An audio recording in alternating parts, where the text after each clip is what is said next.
창세기 37장은 요셉이라고 하는 인물이 창세기의 역사 속에 등장하는 내용을 담고 있습니다. 일반적으로 요셉이라고 하는 인물에 대한 그리스도인들의 평가는 대단히 긍정적입니다. 첫째로 요셉은 그저 흠이 없고 완전 무결한 사람이라는 것이죠. 그래서 그 구약 성경 중에서 가장 뛰어난 사람 중에 한 사람이라는 거예요. 또 두 번째로 투철한 믿음의 사람이라는 것입니다. 또 세 번째로 자기 형제를 끝까지 사랑하고 실천한 사랑의 사람이라는 것입니다. 그 말이 다 맞습니다. 그러나 우리가 지난 시간에 살펴본 창세기 37장 도입부를 보면 요셉은 17살까지는 전혀 그런 사람이 아니었던 것을 알게 됩니다. 그는 형들이 들에 나가서 양을 치는데 형을 도와주기는커녕 오히려 형들이 잘못하는 것을 아버지에게 가서 고자질하는 철부지 아이였습니다. 당시에 17살이면 어른이나 마찬가지거든요. 또 그뿐만이 아니었습니다. 아들이 12명인데 아버지 야곱이 요셉에게만 채색 옷을 지어 입혀줬거든요. 근데 그 채색 옷이라고 하는 히브리어 파스가 그냥 단순한 채색 옷이 아니라고 그랬습니다. 히브리 사람들은 케토네트라고 해서 겉옷을 입는데 일반적으로 겉옷은 소매가 없고 길이가 무릎에서 끝난다고 그랬습니다. 그래야 일을 하기가 편하거든요. 그런데 야곱이 요셉에게 입혔던 파스라고 하는 옷은 소매 끝까지 치렁치렁하고 발목까지 치렁치렁하는 옷이었습니다. 그러니까 그것은 일하는 사람이 입는 옷이 아니라 주인이거나 관리자, 감독자가 입는 옷이라고 했습니다. 아버지가 11번째 아들 요셉에게 감독옷을 입히고 위에 있는 형 10명을 감독하라고 한 겁니다. 그러면 당연히 아버지가 좀 정신이 혼미해져서 그런 명령을 내렸다 할지라도 아버지를 설득시켜서 사양해야 될 일을 요셉은 당연한 듯이 채색 옷을 입고 형들을 감독하려고 했던 미성숙하고 이기적인 아이였습니다. 그뿐만 아니라 밤에 꿈을 꾸고 형들의 마음은 아랑곳하지 않고 그 꿈을 그저 떠벌려서 형들의 마음에 상처를 줄 정도로 자기만 생각하는 독선적인 사람이었습니다. 여러분, 요셉이 그런 사람이었다는 데에 우리의 소망이 있는 것입니다. 왜냐하면 그 요셉은 곧 우리의 자화상이거든요. 우리가 얼마나 이기적이에요. 얼마나 나만을 생각하는 독선적으로 살아갈 때가 얼마나 많습니까? 또 우리가 나이가 들어가지만 철부지처럼 행동할 때가 한두 번이 아니거든요. 만약에 요셉이라고 하는 한 인간이 구약 성경의 위대한 인물인데 그가 태어나서 어릴 때부터 예수님처럼 무흠하고 완전 무결한 인간이었다. 그는 우리에게 본이 될 수 없습니다. 그는 우리와 무관한 사람이에요. 요셉이 인간으로서 처음부터 그런 삶을 사는 사람이었다면 우리는 죽었다 깨어나도 요셉처럼 될 수 없습니다. 그런데 요셉이 17살까지 형편없는 인간이었는데 그가 자신을 하나님의 손길에 내어 맡기면서부터 하나님께서 그를 바로 세우셨음을 우리가 확인할 수 있기에 비로소 우리에게 소망이 생기는 것입니다. 우리가 17살까지의 요셉처럼 형편없는 인간이라 할지라도 우리에게 이미 임해 계시는 주님의 손길에 나를 맡겨드리면 하나님께서 요셉을 가다듬으시듯이 우리 삶의 현장에서 하나님께서 필요한 당신의 요셉으로 우리를 가다듬어 주시고 바로 세워 주실 것이기 때문입니다. 12절 보실게요. 그의 형들이 세겜에 가서 아버지의 양떼를 칠 때에 세겜이라고 하는 곳은 헤브론에서 100km가 떨어진 곳입니다. 그러니까 지금 형들은 아버지의 양들을 치기 위해서 집에서 100km 떨어져 있는 들판까지 갔습니다. 그리고 그곳에서 잠을 자면서 양들을 치고 있습니다. 그런데 그때 요셉은 어디에서 뭘 했는가? 12절 이스라엘이 요셉에게 이르되, 이스라엘은 야곱의 새 이름이죠. 아버지가 아들에게 이르되 이해하게 합니다. 요셉은 그때 집에 있었습니다. 아버지 집에 아버지하고 있는 거예요. 그러니까 형들은 당연히 일하러 나가지만 요셉은 당연한 듯이 집에서 놀고 있는 거예요. 이스라엘이 요셉에게 이르되 내 형들이 세겜에서 양을 치지 아니하느냐? 너를 그들에게로 보내리라. 요셉이 아버지에게 대답하되 내가 그리하겠나이다. 세겜은 100km 떨어져 있다고 그러지 않았습니까? 그 당시에는 뭐 자동차가 없으니까 걸어가야죠. 그 100km라고 하면 오고 가는 데만 얼마나 며칠이 소요되는 길이잖아요. 그런데 요셉은 아버지 명령에는 순종합니다. 왜 그래요?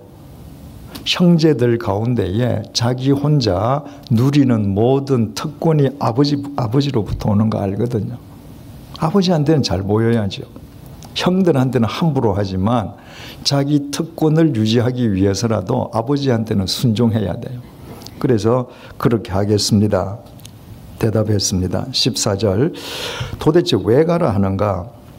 이스라엘이 그에게 이르되 가서 내 형들과 양떼가 다 잘 있는지를 보고 돌아와 내게 말하라 하고 그를 헤브론 골짜기에서 보내니 그가 세겜으로 가니라. 야 요셉아, 너희 형들이 지금 100km 떨어져 있는 세겜에 가서 양을 치고 있는데 굉장히 힘들 거다. 너도 가서 네 손 하나 좀 보태드려라. 그게 아닙니다. 형들이 오래도록 밖에서 그저 마른 빵만 먹을 테니까 얼마나 힘들겠냐. 이 맛있는 반찬 좀 갖다 줘라. 그게 아닙니다. 가서 형들이 잘 보고 있는지 확인하고 잘 하고 있는지 확인하고 나한테 와서 보고하라는 거예요. 그 말에는 두 가지 의미가 있겠죠. 첫째, 그 10명의 아들들이 가 있는 장소가 세겜이라고 그랬습니다. 세겜은 야곱이 바단 아람에서 가나안으로 돌아올 때 잠시 그곳에 머물렀는데 어떤 일이 있었습니까? 딸 디나가 강간당하지 않았습니까? 세겜 그 족장의 아들한테 강간을 당했거든요. 그래서 야곱의 아들들이 그 세겜의 남자들에게 처절한 복수극을 벌였던 곳입니다. 그러니까 구원이 서린 땅이거든요. 거기에 아들들이 가 있으니까 별일 없는지 알아봐라. 이것이 첫 번째 목적일 터이고, 두 번째 목적은 본래 요셉의 장기가 뭐예요? 형들 감독하고 잘못하는 거 고자질하는 거잖아요. 가서 정탐하고 오라는 겁니다. 형들이 태만하게 하지는 않는지, 형들이 아버지 양떼를 불법으로 어디에 빼돌리는 건 아닌지, 양도 다 일일이 한번 세어보고 그리고 확인하고 와서 보고하라는 거예요. 본래 요셉의 전공이 그거니까 기쁘게 갑니다. 15절 어떤 사람이 그를 만난즉 그가 들에서 방황하는지라 그 사람이 그에게 물어 이르되 네가 무엇을 찾느냐? 요셉이 세겜 들판으로 갔는데 형들과 양떼가 보이지 않습니다. 그러니 요셉이 그 들판을 지금 방황하는데 마침 지나가던 사람을 만나게 되었습니다. 그 사람이 이 요셉을 보고 너 거기서 왜 그렇게 방황하느냐, 누구 찾냐 이렇게 지금 물었습니다. 16절 그가 이르되 내가 내 형들을 찾아오니 청하건대 그들이 양치는 곳을 내게 가르쳐 주소서. 그 사람이 이르되 그들이 여기서 떠났느니라. 내가 그들의 말을 들으니 도단으로 가자 하더라 하니라. 요셉이 그의 형들의 뒤를 따라가서 도단에서 그들을 만나니라. 마침 벌판에서 만난 그 사람들이 요셉의 형들이 도단으로 이동했다는 것을 알고 있었습니다. 그래서 요셉은 세겜 근처에 있는 도단 벌판까지 또 걸어가서 드디어 형들과 합류하게 됩니다. 18절 요셉이 그들에게 가까이 오기 전에 그들이 요셉을 멀리서 보고 죽이기를 꾀하여. 여러분 이 장면을 머릿속에 한번 그려보십시오. 10명의 형들이 지금 양떼를 치고 있습니다. 그런데 저 벌판 끝에서 요셉의 모습이 보였습니다. 그 요셉의 모습이 보이는 순간에 그 형제들이 누가 먼저라 할 것도 없이 저놈 죽여버리자. 한 마음이 되어버렸습니다. 그리고 지금 뭐라고 하는가? 서로 이르되 꿈꾸는 자가 오는도다. 요셉이 꿈을 꾸고 그 형들 앞에서 자기를 과시한 것에 얼마나 이 형들이 상처를 받았으면 한 사람이 그렇게 말한 것이 아니라 서로라고 그랬습니다. 그 꿈꾸는 자를 그 상황에 맞도록 그 뉘앙스를 번역하면 저 꿈쟁이 온다. 지금 이 말입니다. 우리가 지난번에 6절 봤죠. 6절 다시 한번 볼까요? 요셉이 그들에게 이르되 청하건대 내가 꾼 꿈을 들으시오. 우리가 밭에서 곡식단을 묶더니 내 단은 일어서고 당신들의 단은 내 단을 둘러서서 절하더이다. 꿈을 꾸고 나서 형님들 내 이야기 좀 들어보십시오. 우리가 들에서 곡식단을 묶는데 말입니다. 제 단이 일어섰습니다. 그랬더니 형님들 단이 이상하게 저한테 절을 하대요. 이렇게 얘기했으면 형들 마음이 안 상했을 겁니다. 그런데 우리나라 성경에는 번역이 안 돼 있는데 원문에는 요셉이 3번이나 감탄사를 발했다 그랬죠. 그러니까 7절 제일 앞에 보라 감탄사 한번 발휘하고 우리가 밭에서 곡식단을 묶더니 보라 내 단은 일어서고 보라 당신들의 단은 내 단을 둘러서서 절하더이다. 영어로 behold 이게 감탄사인데 히브리 말로 신내, 우리말로 보라인데 우리는 이야기할 때 감탄사를 발할 때 보라라고 안 한다 그러지 않았습니까? 그 우리식 감탄사로 표현하면 어떻게 된다 그랬죠? 형들 내 얘기 좀 들어봐.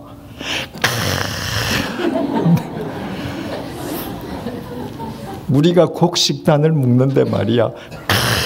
내게 일어서는 거야. 형들이 절을 해.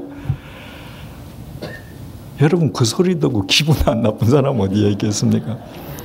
내용이 기분 나쁜 것이 아니라 그 태도가 기분 나쁜 겁니다. 그 말이 기분 나쁜 거예요. 그래서 그 말이 형들에게 얼마나 기쁜 생채기를 내었으면 그 말을 기억하고 있다가 벌판에서 동생이 나타나는 순간에 저 꿈쟁이 전부 다 이심전심으로 죽이자고 했습니다. 여러분 말은 그런 시각을 통해서 인식되는 것이지만 말은 공기의 진동으로 울립니다. 말의 소리는 공기의 진동은 사라집니다. 그러나 말의 내용은 사라지지 않습니다. 말 한 사람은 공기의 진동이 끝남과 동시에 잊어버려요. 그러나 그 말의 내용이 상대의 심장에 칼로 새기듯이 새겨진다는 사실을 알아야 합니다. 나쁜 말일수록 절대 사라지지 않습니다. 깊이 깊이 새겨져요.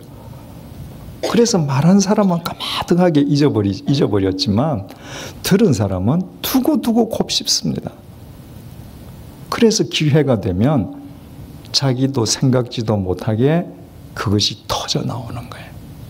지금 그런 상황입니다. 그래서 우리가 정말 말을 지혜롭게 하는 사람이 되어야 된다. 다시 한번 통감하게 되죠.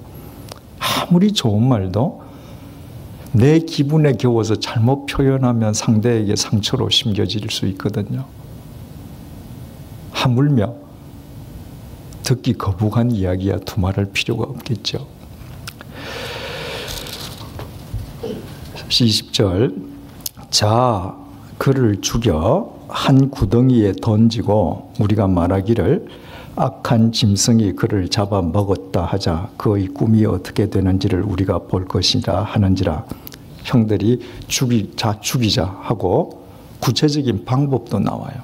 자, 저 쟤를 죽여서 구덩이에 시체는 버리고 아버지한테는 악한 짐승이 요셉을 잡아먹었다고 하자. 구체적인 방법까지 나왔습니다. 근데 여기에 자라고 번역된 히브리어 아타가 지금이라는 말이에요. 지금 죽이자는 거예요. 지금 죽이지 않으면 기회가 없다는 거예요.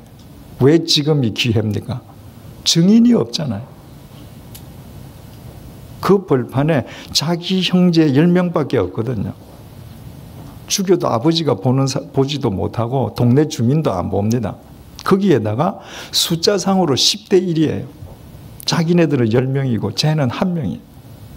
그러니까 이 기회야말로 평소에 철천지 원수 같은 요셉을 죽일 수 있는 유일한 기회다. 이 기회 놓치지 말자. 자, 그를 죽여. 여기서 죽이자라고 하는 히브리 동사 하라그라고 하는 것은 그냥 죽인다는 말이 아니라 우리나라 말로 번역하면 도륙하자는 겁니다. 갈갈이 찢어 죽이자는 거예요. 얼마나 정오심이 그 마음속에서 불타오르면 갈갈이 찍어 죽여서 구덩이에다가 던져버리자는 것입니다. 21절 르우벤이 듣고 요셉을 그들의 손에서 구원하려 하여 이르되 우리가 그의 생명은 해치지 말자. 르우벤이 장남이죠.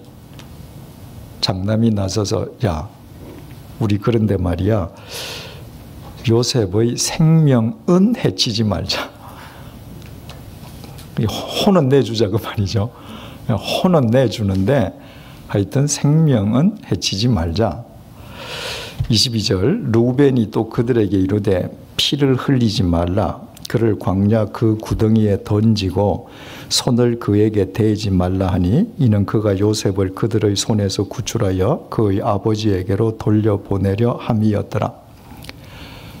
지금 형제들은 뭐라고 얘기했습니까? 쟤를 도륙을 내어서 시체를 구덩이에 던지자.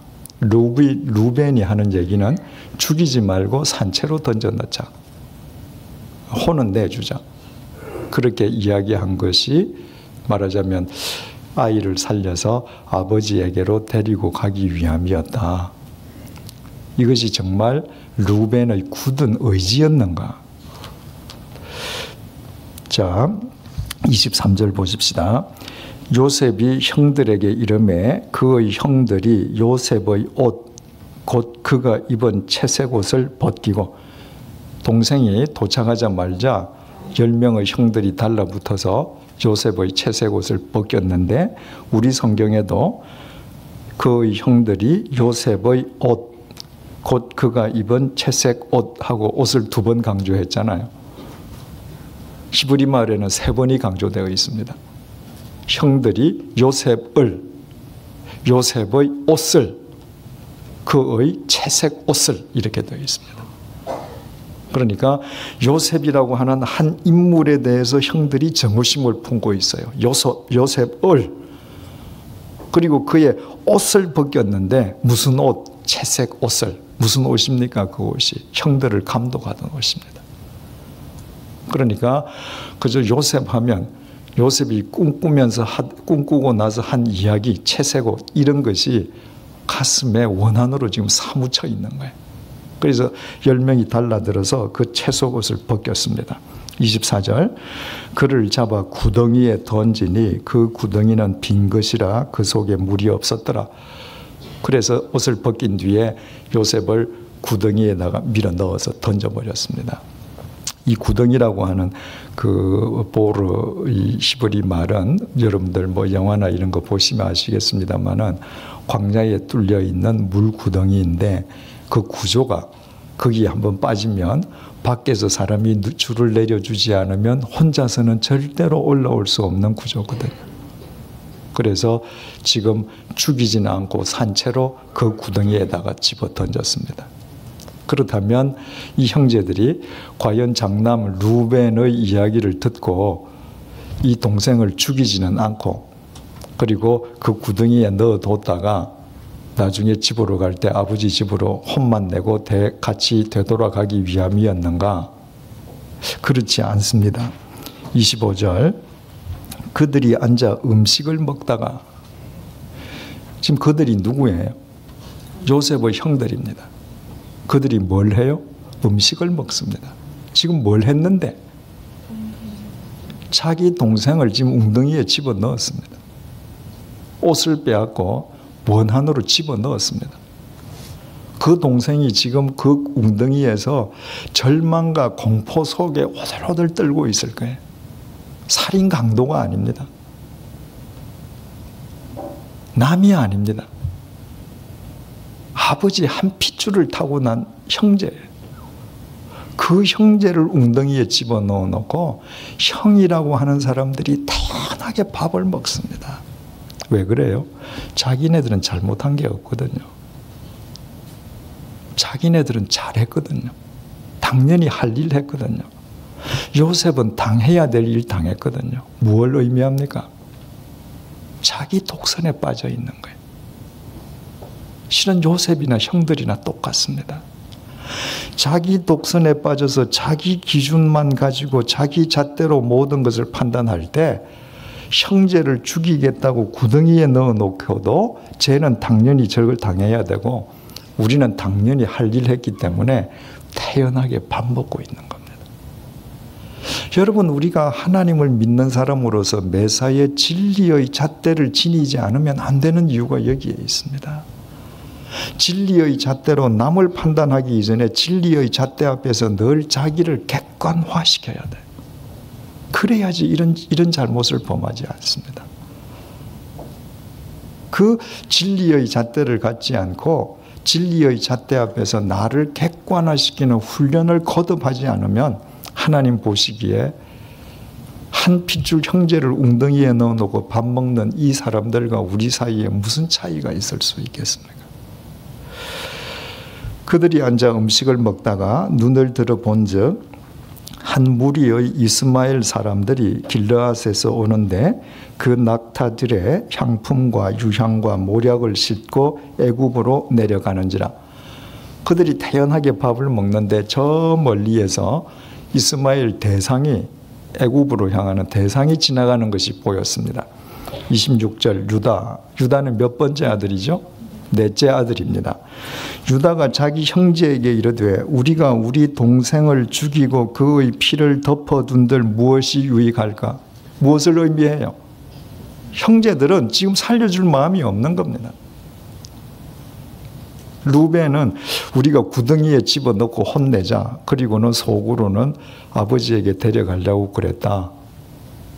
루벤은 그렇게 생각했는지 모르지만 다른 형제들은 생각은 그렇지 않습니다. 이제 쟤는 죽은 거예요. 끄집어내줄 필요가 없어요. 끄집어낸다면 죽일 때 이외에는 끄집어내줄 필요가 없는 겁니다.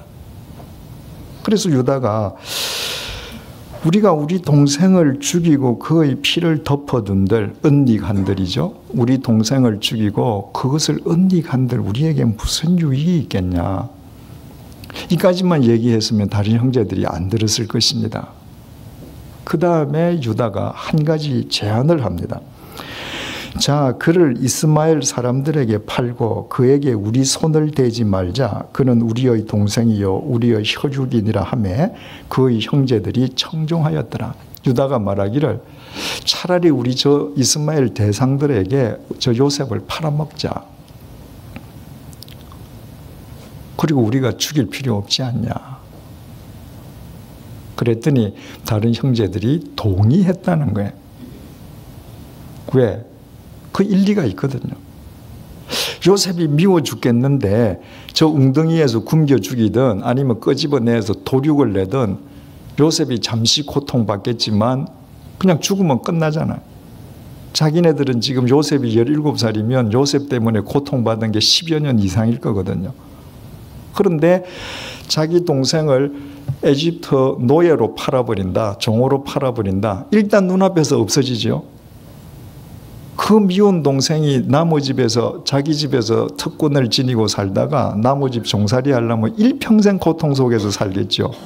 그 쌤통이 되는 겁니다. 거기다가 노예로 팔면 돈까지 생겨요. 그러니까 형들이 가만히 계산해 보니까 차라리 그게 낫단 말이죠. 동생 죽일 필요 없이.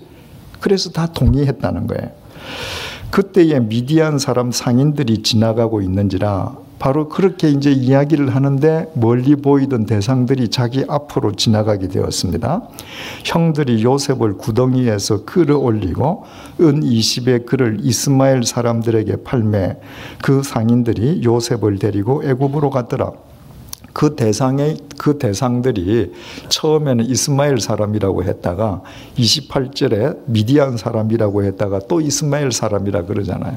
그러니까 그 대상이 미디안 사람과 이스마엘 사람들로 구성된 대상이었다. 이걸 알게 됩니다. 멀리 있던 대상이 마침 자기 앞으로 지나갑니다. 형제들 앞으로 지나가요. 그래서 형제들이 가서 그 대상들과 흥정을 했습니다.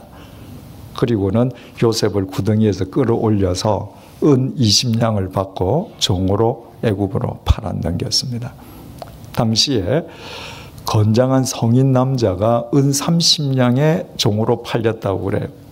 근데 요셉은 17세의 청소년이니까 지금 10냥, 10냥 깎아서 바겐으로 팔아 넘겼습니다. 29절 르우벤이 돌아와 구덩이에 이르러 본즉 거기 요셉이 없는지라 옷을 찢고 아우들에게로 되돌아와서 이르되 아이가 없도다. 나는 어디로 갈까? 그때 어딘가로 흔적도 없이 사라졌다가 뒤늦게 르우벤 장남이 나타났습니다. 저 동생 살려줘야지라고 했다는 그 형입니다. 그러면서 동생이 없어진 것을 보고 옷을 찢고 슬퍼하면서 나는 어디로 갈까? 이제 어떻게 해야 되냐? 이 말이죠. 슬퍼했다는 거예요.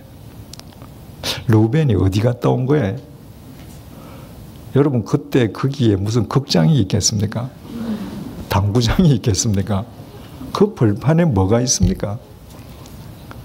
어디를 가도 유대 광야 벌판은 다 보이게 되어 있습니다. 화장실 가더라도 보이는 거고요.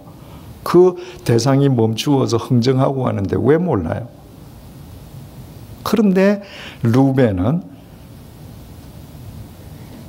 구실은 아주 멋지게 잡았습니다. 우리 혼내고 구덩이에 집어넣자. 그리고 속으로는 살려야지라고 생각했다고 하면서 실제로는 동생을 죽이려고 하는 형제들을 맞서서 어떤 일도 하려 하지 않았습니다. 만약에 정말 아버지에게 데려가고 싶으면 동생들을 막고 구덩이에도 넣지 말고 동생들에게 돌팔매질을 당할지라도 요셉을 그 순간에 요셉 손을 잡고 아버지 헤브론으로 데려가야죠. 아니면 정말 살리려고 하면 동생들은 죽이려고 하는 마음이 있는 걸 뻔히 알 테니까 구덩이 앞에서 자기가 지켜야죠. 그런데 그 요셉을 구덩이에 집어넣어 놓고 무책임하게 나갔다가 와서 없어진 다음에야 한탄을 합니다. 그러니까 르우벤이라고 하는 사람은 자기 체면과 명분은 중요시하지만 그러나 정말 요셉을 죽이려고 하는 그 동생들에 맞서서 정말 요셉을 살려서 아버지에게 데려가려고 하는 의지는 없었던 사람으로 보이는 대목이 바로 이 대목이 되는 것입니다. 31절 그들이 요셉의 옷을 가져다가 숫 염소를 죽여 그 옷을 피에 적시고 그들이 누굽니까? 르우벤이 포함되어 있습니다. 정말 르우벤이 요셉이 없어진 것을 안타까워하면 그리고 정말 옷을 찢으면 혼자라도 아버지에게 가서 사실을 직구해야죠. 그런데 한참 명분은 세워놓고 또 동생들하고 이제는 은폐 공작에 가담해서 그 요셉의 채색옷에 자신들이 죽인 수장의 피를 묻혔습니다. 32절 그의 채색옷을 보내어 그의 아버지에게로 가지고 가서 이르기를 우리가 이것을 발견하였으니 아버지 아들의 옷인가 보소서 하며 얼마나 이 형제들이 교묘한지요. 아버지에게 가서 아버지 요셉이 죽었습니다. 이처럼 요셉이 옷이 이렇게 떨어져 있습니다. 그렇게 말하지 않았습니다. 요셉의 옷만 보내어서 보여주는 거예요. 그리고 이 옷이 혹시 요셉의 옷인지 아버지가 확인해 보세요. 무슨 말입니까? 우리는 요셉 못 만난 겁니다. 우리는 요셉 본 적도 없어요. 그런데 벌판을 가다 보니까 피 묻은 채색 옷이 하나 있는데 이거 요셉 옷 아닐까 싶어서 가져왔다는 거예요. 그러니까 요셉이 집을 떠날 때 아버지가 보셨으니까 아버지 눈으로 이 옷이 요셉 옷인지 아닌지 아버지 눈으로 확인하고 아버지가 말하라는 겁니다. 그랬더니 아버지가 뭐라 그래요? 33절 아버지가 그것을 알아보고 이르되 내 아들의 옷이라 악한 짐승이 그를 잡아먹었도다. 요셉이 분명히 찢겼도다. 아들은 입 딱 봉하고 있는데 아버지가 먼저 선포했습니다. 짐승이 요셉을 잡아먹었다. 내 아들 요셉이 짐승에게 찢겨 죽었다. 그것으로 판정 끝난 겁니다. 형들은 동생 판대에 대해서 그 어떤 책임 추궁도 없이 진상 밝혀짐도 없이 완전 범죄로 끝나는 것처럼 보이는 장면이죠. 34절 자기 옷을 찢고 굵은 배로 허리를 묶고 오래도록 그의 아들을 위하여 애통하니 그의 모든 자녀가 위로하되 그가 그 위로를 받지 아니하여 이르되 내가 슬퍼하며 서울로 내려가 아들에게로 가리라 하고 그의 아버지가 그를 위하여 울었더라. 야곱에게 요셉은 어떤 아들이에요? 노년에 얻은 아들이라 자신이 총애하던 아들이거든요. 그 아들이 죽었습니다. 더더구나 그냥 자연사하거나 병사한 것이 아니라 짐승에게 찢겨 죽었다는 거예요. 여러분 그 영상이 떠오를 때마다 도대체 누구 위로가 되겠어요? 그래서 내 아들이 있는 스올에 내가 가야 되겠다. 스올은 엄부지요. 나도 죽어서 내 아들 만나야 되겠다. 이렇게 하고 지금 야곱이 애통해 합니다. 36절 그 미디안 사람들은 그를 애굽에서 바로의 신하 친위대장 보디발에게 팔았더라. 요셉을 사간 대상이 애굽에 도착해서 이제 노예 시장에서 요셉을 팔았는데 그 요셉을 산 사람이 애굽의 바로 왕의 친위대장, 근위대장 보디발이라는 거예요. 이 당시에 애굽은 세계 최대의 제국이잖아요. 그러니까 그 애굽 도시에 있는 집들은 다 집집마다 종들을 주는 집이거든요. 그날 분명히 노예 시장에 많은 사람들이 와서 같이 경매에 참석했을 것입니다. 그런데 17살짜리 요셉을 산 사람은 친위대장 보디발이었다는 거예요. 이 37장을 통해서 우리는 4가지의 교훈을 얻게 됩니다.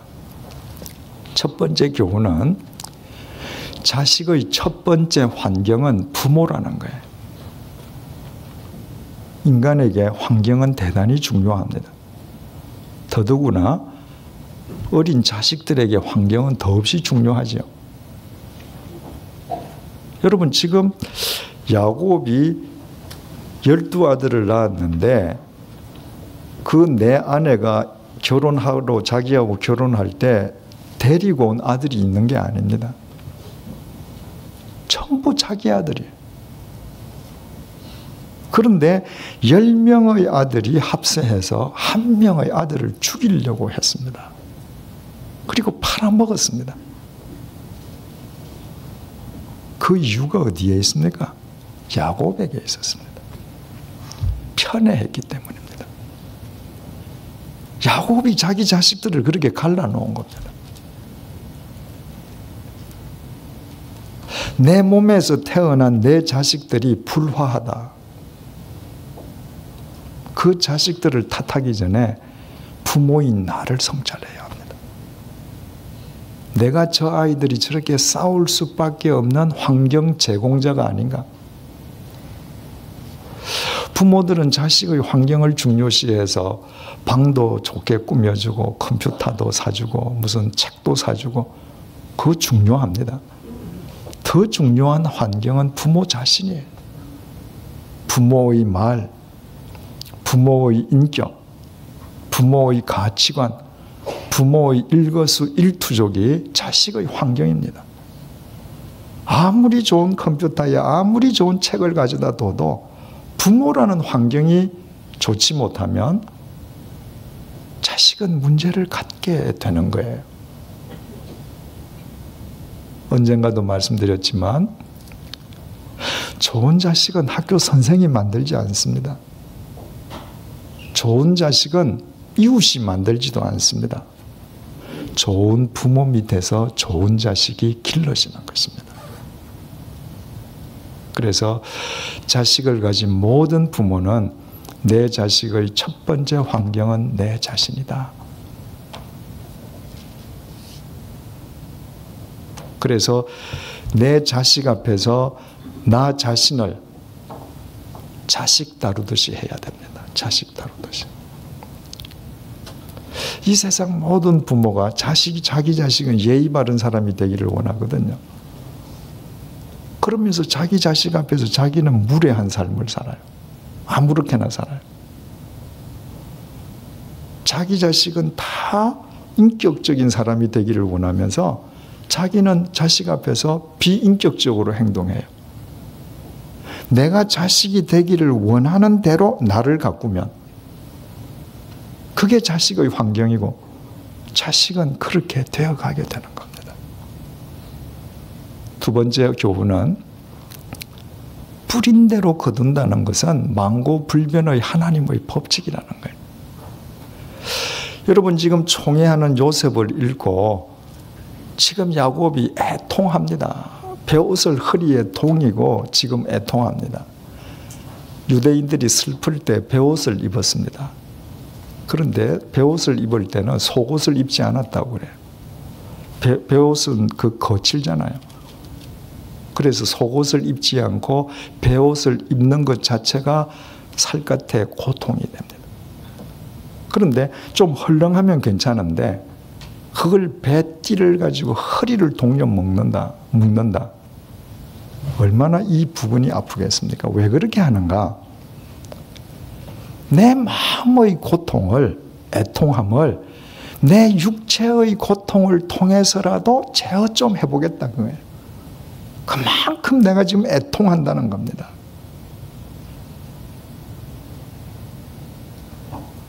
자식이 죽으면 부모의 가슴에 묻는다는 것은 잊을 수 없다는 거거든요. 야곱이 자기 아들이 짐승에게 물려서 찢겨 죽었다는 그 영상, 요셉이 고통스러워하는 그 영상에서 언제 해방될 수 있겠습니까? 불현듯이 생각날 거 아니에요. 그때마다 고통스럽겠죠. 그 야곱이 요셉을 언제 살아있다고 확인하고 만나게 되는가? 17살 때에 에집트의 노예로 팔려간, 종으로 팔려간 요셉이 30살에 국무총리가 됩니다. 13년이 지났죠. 7년 동안 풍년이 있었습니다. 20년 지났죠. 풍년이 끝나고 흉년이 시작될 때 아버지하고 요셉하고 상봉하게 됩니다. 20년이에요. 20년 동안 아버지 야곱은 아들이 짐승에게 찢겨 죽었다고 생각하는 것 때문에 가슴에 피멍이 들어서 살아야 했습니다. 그 20년의 세월은 야곱이 자기 형 에서의 가슴에 피멍을 새긴 지 기간하고 딱 일치합니다. 야곱이 형의 서열을 빼앗기 위해서 거짓말로 속이지 않습니까? 그리고 바단 아람으로 도망갔죠. 다시 가나안으로 돌아갈 때가 20년이 지났습니다. 그 20년이 지났을 때 에서가 어떻게 하던가요? 칼잡이 400명을 데리고 야곱을 죽이러 갔습니다. 20년 동안 피멍이 들어있었던 거예요. 자기가 남의 가슴에 피멍이 들게 했던 대로 자기 아들 때문에 야곱의 가슴에 피멍이 드는 것입니다. 여러분 어떤 경우에도 남의 눈에 피눈물을 흘리게 해서는 안 됩니다. 그러면 반드시 자기 눈에 피눈물을 흘리게 됩니다.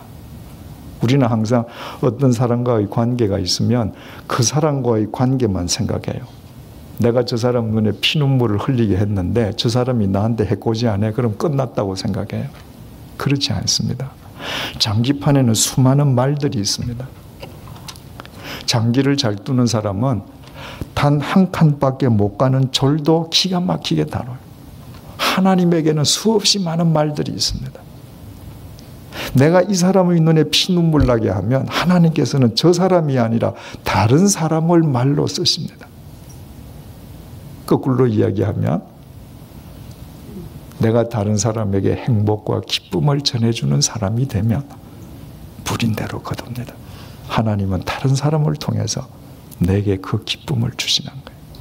그러니까 뿌린 대로 거둔다라고 하는 그 하나님의 법칙은 우리를 두렵게 해주시기 위한 법칙이 아니라 그러므로 정말 가치 있는 것을 뿌리고 정말 행복과 기쁨의 씨앗을 뿌리는 사람이 되라는 것입니다. 반드시 거두어지는 것이니까. 세 번째 교훈은 남을 공궁의 구덩이에 밀어넣는 사람이 되지 말고 공궁의 구덩이에서 끌어내어주는 사람이 되어야 된다는 거예요. 르우벤은 어떤 명분이든지 간에 다른 형제들과 함께 요셉을 구덩이에 밀어넣었습니다. 그런데 유다는 요셉을 구덩이에서 끌어올리는 역할을 했습니다.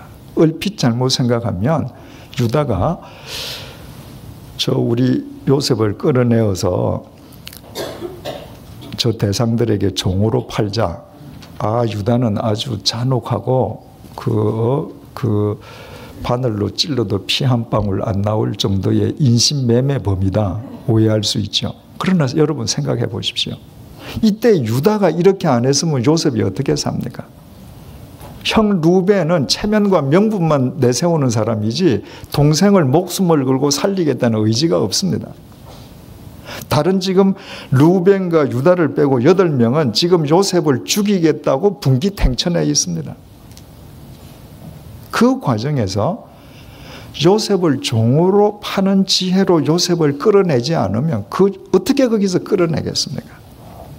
그래서 성경을 계속 더 보면 나중에 요셉이 그 이집트의 국무총리가 되고 자기 형들이 와서 자기를 알아보지 못할 때 그 형들로 하여금 회개케 하는 기회를 주기 위해서 자기 동생 벤자민을 인질로 감옥에 넣어 놓잖아요. 그때 생명을 걸고 저 벤자민이 없으면 우리 아버지는 옛날에 요셉이라는 아들을 잃어서 평생 상심하고 사는데 벤야민마저 잃으면 우리 아버지는 죽습니다. 그러니까 총리니 나를 인질로 감옥에 넣으시고 벤야민을 풀어주십시오. 그때도 유다는 풀어내는 역할을 합니다. 끌어내는 역할을 했습니다. 그리스도가 유다의 족보를 통해서 오신 것이 절대 우연이 아니죠. 그리스도가 어떤 분이세요? 구원하시는 분, 끌어내시는 분이거든요. 죄와 사망으로부터 끄집어내어 주시는 분이 그리스도시잖아요. 유다가 그런 사람이란 말이에요. 이 세상을 살다 보면 남의 뒷덜미를 담는 사람들이 있습니다. 자기 욕심이나 자기 불의로 사람들을 구덩이에 몰아넣는 사람들이 있습니다. 우리는 오히려 구덩이에 빠진 사람들을 손을 내밀어 건져 올리는 사람들이 되어야 합니다.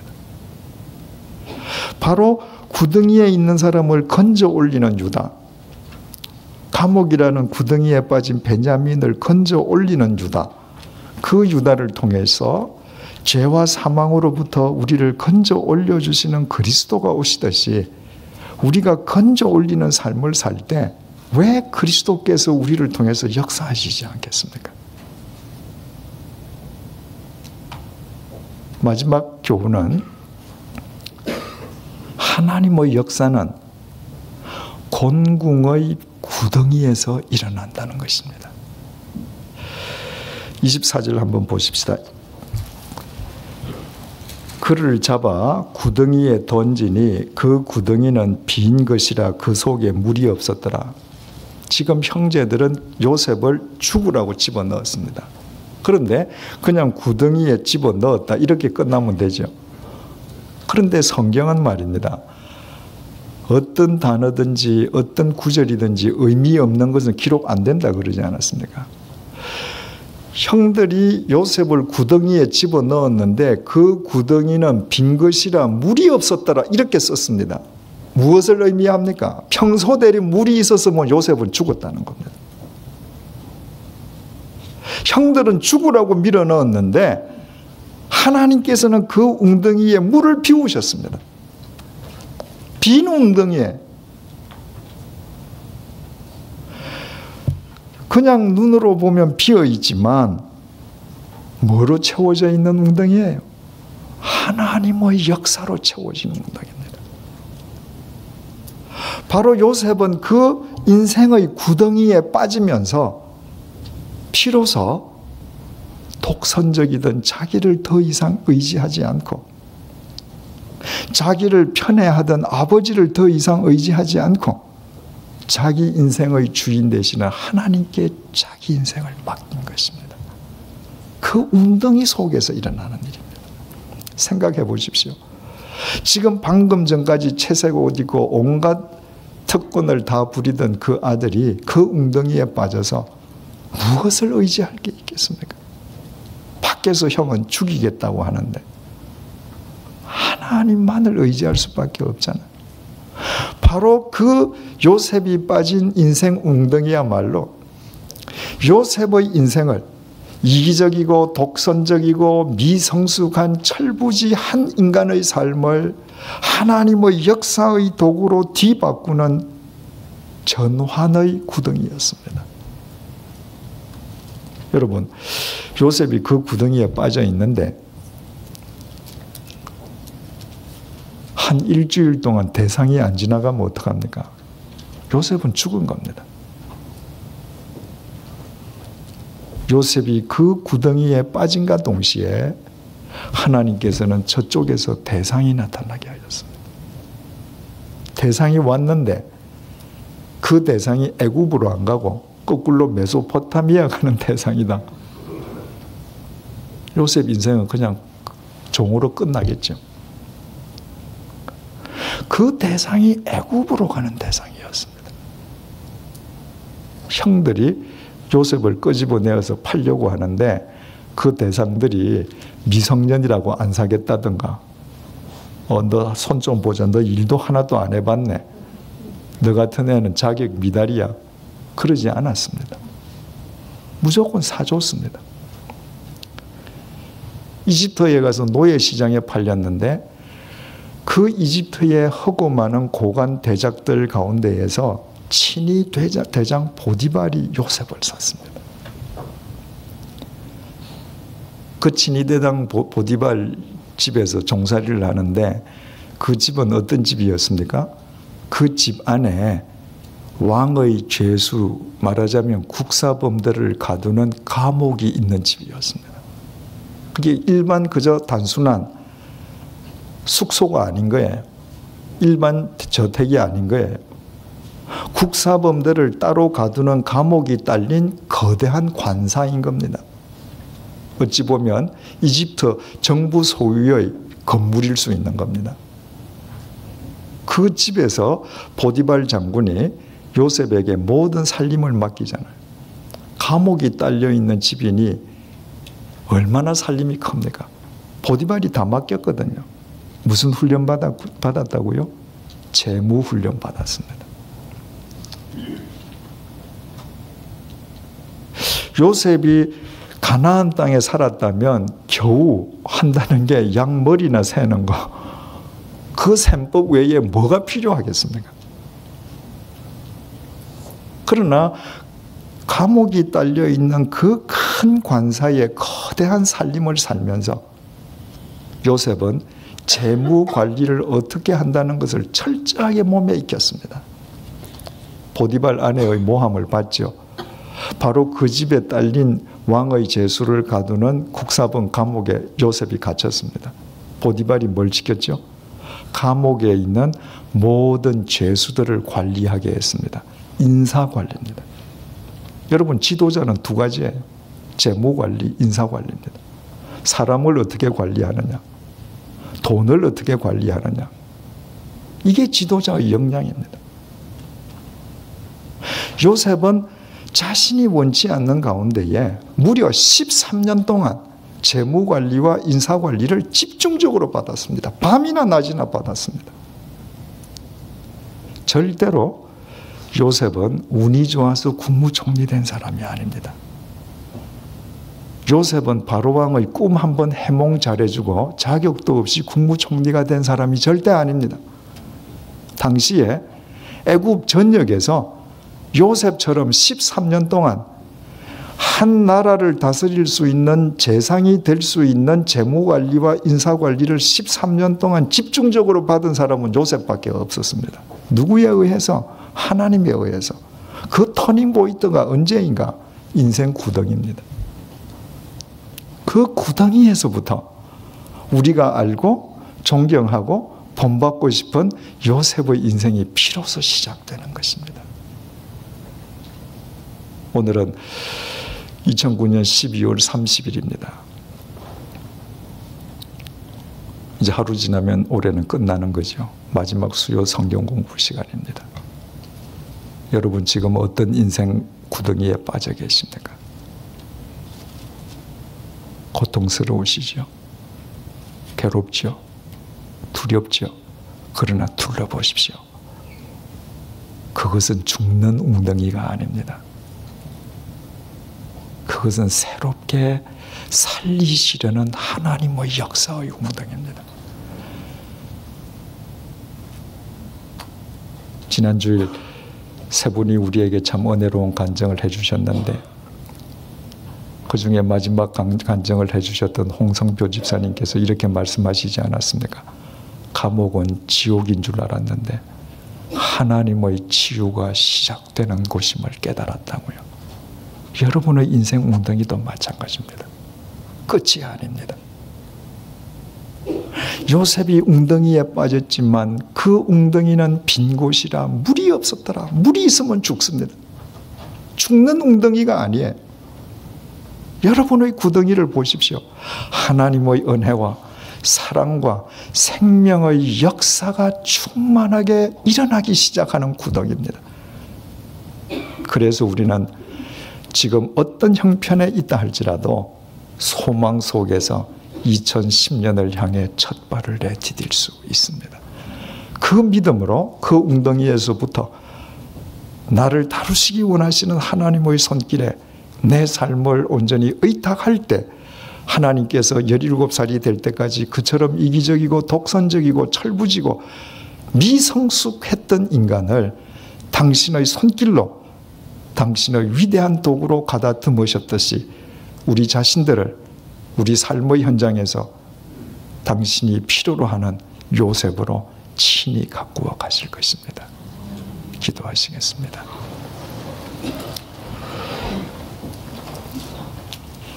하나님 아버지, 창세기 37장을 통하여 우리로 하여금 여러 가지를 깨닫게 해주셔서 진심으로 감사합니다.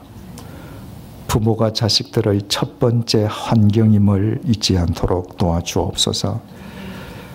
하나님의 법칙은 뿌린 대로 거두게 하는 것임에 진리를 뿌리게 하시고 기쁨을 심게 하시고 행복을 파종하는 자들이 되게 도와주옵소서. 어떤 경우에도 다른 사람을 구덩이에 밀어넣는 사람이 되는 것이 아니라 공궁의 구덩이에 빠진 사람들에게 손을 내밀어 끌어내는 사람들이 되게 하여 주옵소서. 사람을 끌어내는 유다가 사람을 끌어내기 위해 이 땅에 오신 예수 그리스도의 족보상의 조상이 되었듯이 사람을 끌어내는 우리의 삶을 통해 예수 그리스도의 생명의 역사가 일어나게 도와주옵소서. 요셉이 웅덩이에 빠졌는데 그곳은 빈 곳이라 물이 없었습니다. 죽으라고 밀어넣었지만 죽는 곳이 아니었습니다. 그 웅덩이야말로 요셉을 요셉답게 가꾸시기 위한 생명과 사랑과 은총의 구덩이였습니다. 주님, 어떤 인생의 구덩이에 빠져 있든지 우리 각자 믿음의 눈으로 그 구덩이를 들여다보게 하옵소서. 결코 우리를 죽이시려는 구덩이가 아님을 믿음의 눈으로 확인하는 영적 기쁨을 누리게 도와주옵소서. 그 구덩이 때문에 자신의 온 삶을 하나님의 손에 온전히 의탁해 하시고 자신을 가다듬어가는 하나님의 손길에 의해 새롭게 빚어져가는 것을 기쁨으로 삼는 성숙한 그리스도인들이 되게 도와주옵소서.